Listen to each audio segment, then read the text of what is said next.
Hey,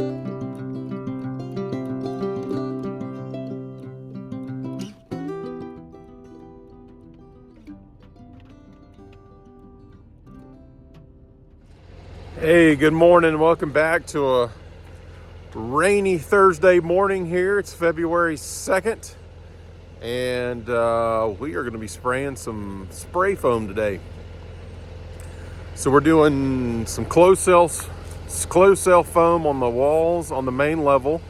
We're going to do 2.5 inch minimum of closed cell, and then in the basement exterior walls, the wood framed walls in the basement, we're doing 1 inches of closed cell, and then we'll put an R13 batt in the wall because it's a 2x6 wall. So we're going to do flash and batt, and then they're going to spray open cell on the bottom side of the roof deck and also open cell on the bands of the floor trusses today. So I'll get you a little bit of video of that today, how it works. It's a pretty cool process. So the insulation guys are getting prepped to spray foam the ceilings and everything, and they literally cover everything with plastic. All the floors, fireplace, bathtubs with plastic to make sure they don't get a bunch of overspray in different places. They've got all the windows covered here. A lot of prep work. But I will say, they've gotten it done pretty quick. Window covered with plastic.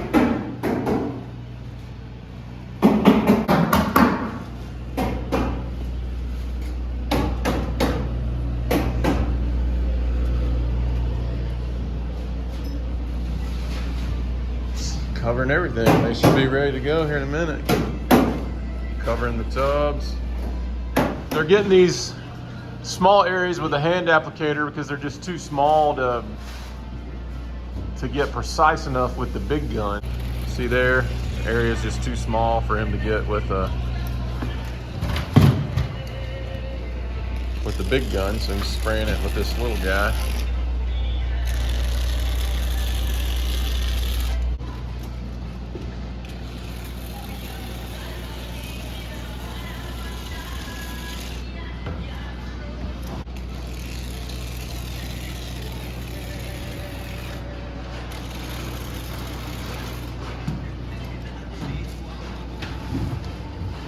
So another thing they did that was smart is we don't have any sheeting here, but that is open area down to our basement, but it's got to be insulated. So they put the Tyvek up, and on the back side they will spray the Tyvek with open cell foam, and then they'll pull the Tyvek off, trim it up, make sure it's smooth, ready for drywall. It's just another way they get everything nice and sealed up. And getting everything sealed up is the big advantage for the spray foam versus the batts. So it allows them to get a much more airtight seal on your house to where you're not having all the draftiness, and your HVAC system can be more efficient. You can have the most efficient HVAC system in the world, but if you don't have a good insulation package, it's worthless because you're basically trying to heat everything. All the conditioned air you're pushing into your home is either escaping your house, or there's continually unconditioned air infiltrating your home. So it's a big deal. Insulation's a very, very big deal for efficiency. And for this house, since we're going to be living here, or the plan is to be here long term, hopefully my grandkids will be visiting me here. You're going to get that return every month in your energy bills, whether it's gas bill, electric bill, whatever it may be. So we've upgraded our insulation package probably about 10 grand, but we're thinking it'll save us $500 to $800 a year by going with a more premium insulation package and really taking advantage of, especially on the main floor, the 19 SEER HVAC system, highly efficient HVAC system that we have put in. It'll allow us to really capitalize on the investment that we also made into our high quality HVAC system. So whenever you're thinking about insulation package, HVAC systems, all that sort of thing. It all works together in unison, so it doesn't make sense to spend a bunch of money high efficiency HVAC systems if you don't have an insulation package to take advantage of that. So that was our thought process. So hopefully that might help somebody having those same conversations amongst themselves, trying to figure out what they want to do as they're building a house or thinking about building a house. So we'll keep carrying on and hopefully start spraying, get the big gun out and start spraying some foam here in a minute.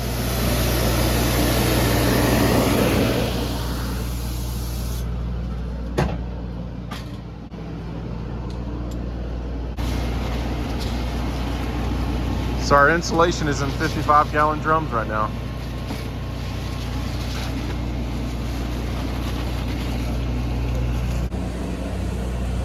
So the reason they wear the moon suits, I was just talking to them, is it's not dangerous. It's just this stuff is super, super sticky and it goes everywhere. That's why they have the floors covered. They have everything covered to make cleanup easier. And so they wear the moon suits so it doesn't get in their hair and in their ears and their beard and all over their clothes and ruin their clothes, because it does not wash out very easily. So just something I learned today I thought was pretty cool.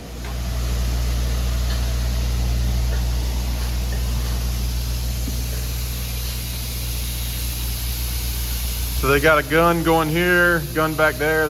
They're gonna start spraying the ceiling, which will be open cell insulation. The closed cell will go into the walls.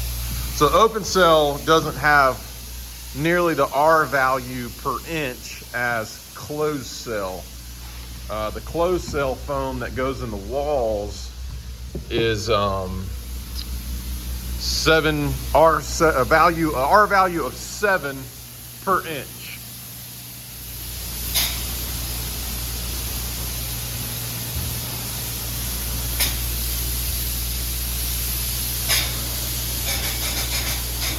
Wow, look at that stuff just explode when it mixes with that air.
So it's about 3 o'clock. The guys started this morning. You can see on the floor why they put the plastic down. The stuff it does go everywhere. And I tell you, just walking around in here, just my voice, the echo, you can tell has changed. Now that we don't have sound bouncing everywhere, we've got a little bit of insulation, so it's exciting times. Doubt they'll finish spraying today. Still got a lot of walls to do and a lot of work to do. Because after they finish these ceilings, they got to do all the walls on the main floor and then do a good portion of the walls in the basements. But making some good progress.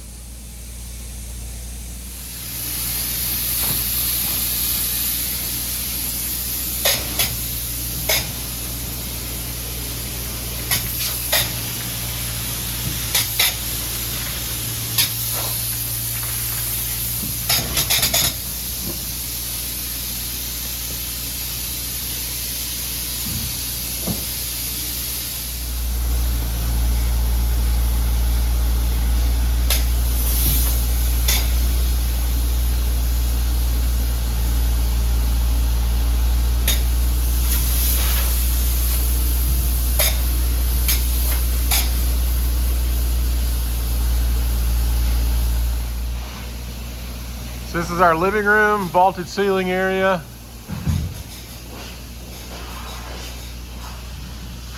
It's like a bunch of marshmallows up in the ceiling.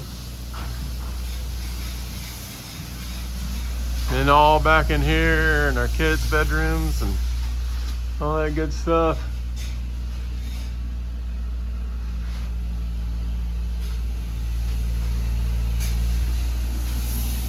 So we are getting close to having the ceiling sprayed. So we're back day 2, spraying some foam insulation. It's February 3rd. The guys got started yesterday and they're gonna hopefully finish up spraying everything today. It is about 3 o'clock on day 2 of spraying. All the walls are sprayed. The ceilings are sprayed. So I'll show you the difference between the flash and then a full closed cell. So this is a little shy here. Supposed to be 2.5 inches in there.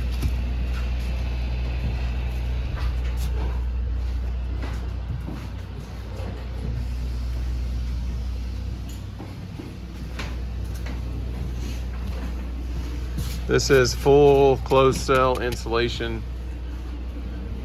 And then in the garage, we just did a flash, which will only have about 1 inch of insulation, 1 inch of the spray. So you can see here, only about 1 inch of the spray.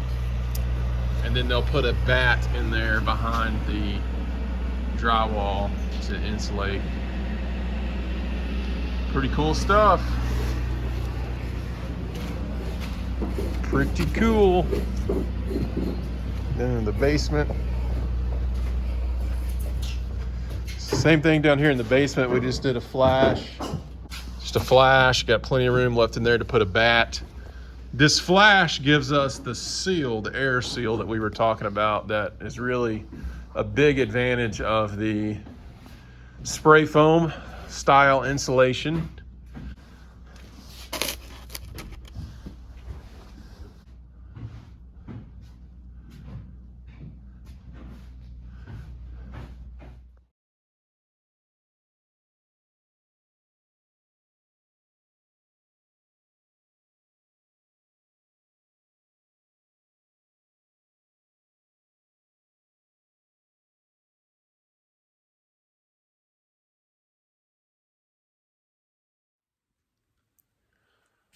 All right, so as you just saw, I was measuring the closed cell foam that they sprayed into our walls. And we were supposed to have 2.5 inches of closed cell foam installed into our walls. Well, it's not hard to do the math and figure out the width of a 2x4 and put a straight edge across the 2x4s. And we were only getting about 1.5 inches of spray foam. So we got the spray foam crew back out here, got them to finish up and give us the true depth that we paid for in our insulation package. And so they did that, about a week ago. And the batt crew finished up today. So a batt is a fiberglass batt. That's the normal insulation that you've seen for the last 50 years. And I'll flip you around here and show you where we're at. We are ready for insulation inspection. That is scheduled tomorrow. Today is Valentine's Day, February 14th, 2023. But I'll flip you around here and show you what our finished insulation product looks like. So here you can see the contrast between batts and spray foam. Open cell spray foam on the ceiling and closed cell in the walls. So closed cell is really hard. It does it really, really hard. Open cell will be more squishy, more foamy. But there's the batts. These are the fiberglass batts. We did some soundproofing on the interior wall. So that's the powder room. Put some insulation there for some soundproofing. Our garage is insulated, but also, so we did the flash and batt in the garage to get the good air seal. And then we have regular batts on the interior wall between the garage and the house. Cruising back through here. So laundry room. On the other side of this wall is the master bedroom. So we did insulation here on this interior wall for soundproofing purposes. And that is all. It is going to do absolutely nothing. So there you can see that's the laundry room there, soundproofing. There's the ceiling. This is the vaulted ceiling in here.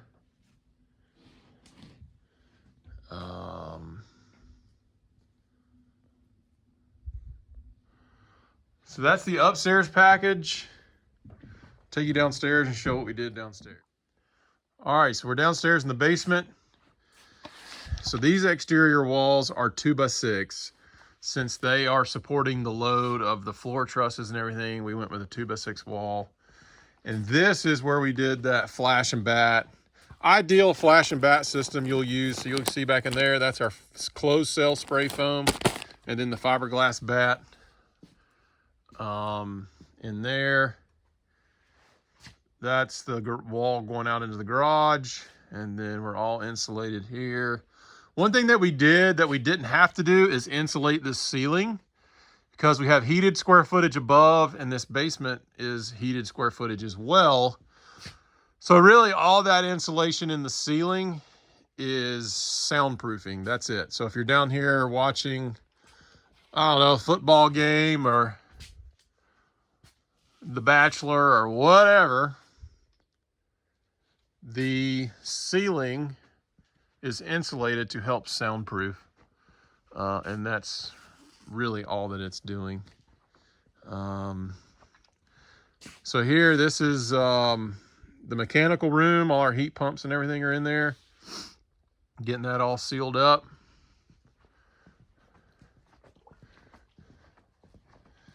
And right here, you'll be able to see our envelope. So we've insulated under the steps. That's the wall going into the house. And there's our staircase going back upstairs from the garage. All insulated out here. One thing I did last minute is I had our electricians run me a 30 amp wire out here to this garage. So right here, right there on the ceiling, I'm gonna hang a little infrared heater. And that way I can heat this garage, because this is gonna be my workshop area over here. And then we've got like a 1.5 car garage down here where we'll be tinkering with who knows what, 4-wheelers, dirt bikes, guns, bows, boats, whatever. And then there will be a utility sink right here in the garage for cleaning fish or squirrels or whatever we can get into. Again, so this ceiling in the garage out here, it did have to be insulated. And the reason this had to be insulated is because this is not technically a conditioned space. So this is part of our envelope, heating envelope of the house, to ensure that we're not freezing upstairs in the laundry. That's what's above this garage, is the master bedroom and the laundry. But so that's a wrap on the insulation package. You guys have seen it. The one big thing to watch for if you're doing this is the thickness of your spray foam. That is, all of your R value is in the thickness of your spray foam. So 1.5 inches of spray foam, you're only talking 8, 9, maybe 10 R value, like an R10 in your walls. When we paid for an R20, that's the amount of spray foam that we paid for. So that would be a huge difference in the performance of the insulation package if we didn't catch that, that we were shorted that much on our closed cell spray foam in our walls. But all is well, and we got our inspection tomorrow. on Wednesday, the 15th. And then we have drywall scheduled to deliver Thursday, the 16th. And we're hoping next week we start hanging drywall. We are ready to start closing these walls up. It seems like it has been forever working on HVAC and plumbing and electrical and all that. It's been, gosh, it seems 3 months, I guess, 3-4 months. Yeah, probably 4 months, because we had quite a bit of time there. We were waiting for our HVAC folks to get here. And your HVAC folks really control everything. They need to be in first, because your plumbers and everybody, they can pretty much work around your HVAC people, but it's hard for your HVAC people to work around plumbing and electrical wires. So that's something to remember. HVAC comes first. But so yeah, we're going to start hopefully closing walls up next week. One of the things that we've decided to do is I think we're going to paint our house ourselves. Sounds miserable, I know, but the cheapest quote that we got for painting our house was $16,000, and that's just the interior, and that is labor only. That doesn't include the paint or anything. So I said, shoot, for $500-600, I can go to Sherwin-Williams and get a top of the line paint sprayer and buy the paint myself, which I'm going to have to do regardless. And I mean, without any flooring, without any trim on the walls, anything like that, I think I can spray our house in 3 or 4 days easily, and have a primer and 2 coats of paint. So that's my plan. We're going to try to paint it ourselves. We may regret it, but we'll see how it goes. For $17,000, it's worth a shot. But we'll catch you guys on the next video.